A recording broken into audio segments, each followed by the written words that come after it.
It takes a certain type of person to create a business of their own, building it from the ground up, spending countless hours to ensure its success and growth. And once you reach your goals, it can be hard to loosen the reins, but sometimes the boss simply needs to just get out of the way. Joining me today to explain this theory, the coaches from Take Action Business Coaching, Pete McDowell and Peg Burley.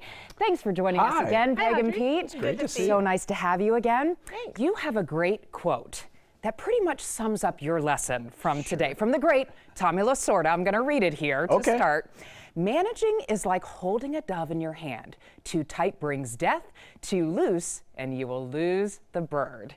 Okay, it's a wonderful quote. And we're not recommending holding a bird in your hand. You don't have to do that. But that's the idea, is your great employees need a little room to grow and to learn and maybe make the occasional mistake on their own.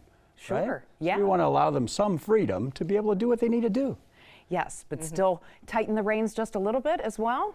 Well, and one of the things that the reason we're talking about this is in our coaching, what we do is we always pick topics that we're running into. And right now we are running into a lot of employees coming to us saying, hold on, I could do so much better if my boss would just get out of the way. Yes. And that does happen because they're trying to hold on too tight.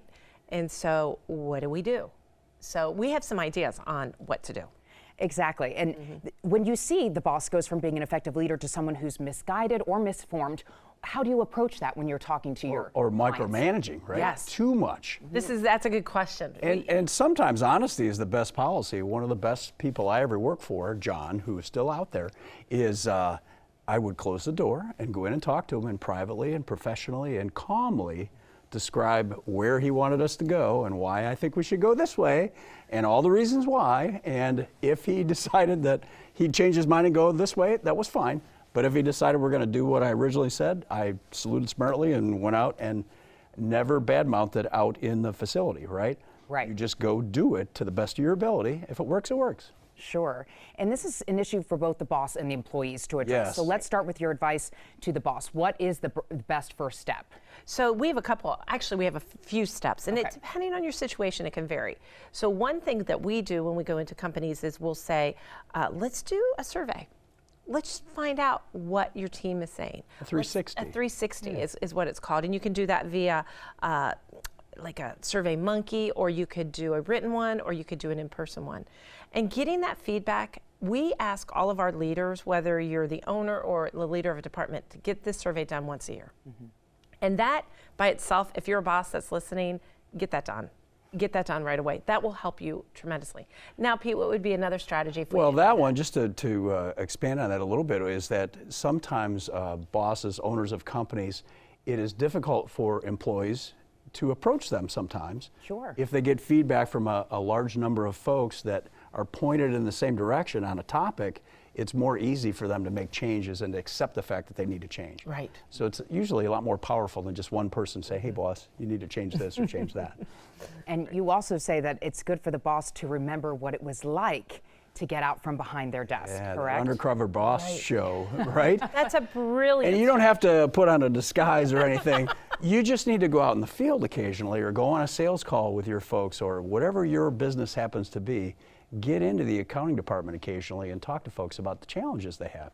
Well, in fact, I had a client coaching session this morning about that very thing. And I said, when was the last time you went out and shadowed your team member that you're working with?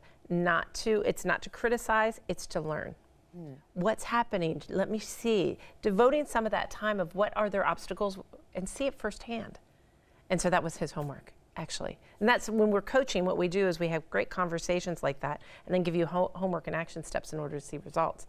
So that would be, as you're listening, this would be one of your pieces of homework. It's to do either a survey or shadow some of your team members or anything else. You almost always find some things that you could easily remove an obstacle for somebody, or you could just build a relationship with your employees, which is a good thing too.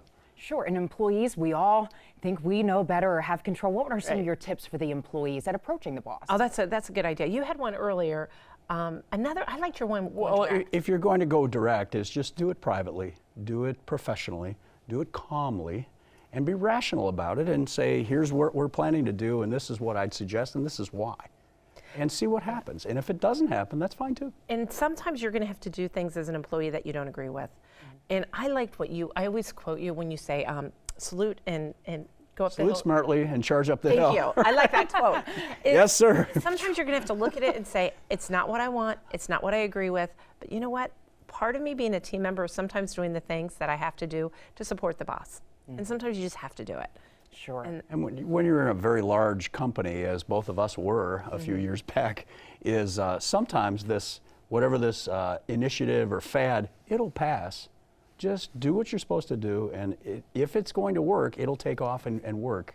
And do your keeping best. those open lines of communication. It can be difficult, but they need to contact the coaches from Take Action Yes, Business Coach for all of your advice and more details on this. Peg and Pete's numbers are on the screen.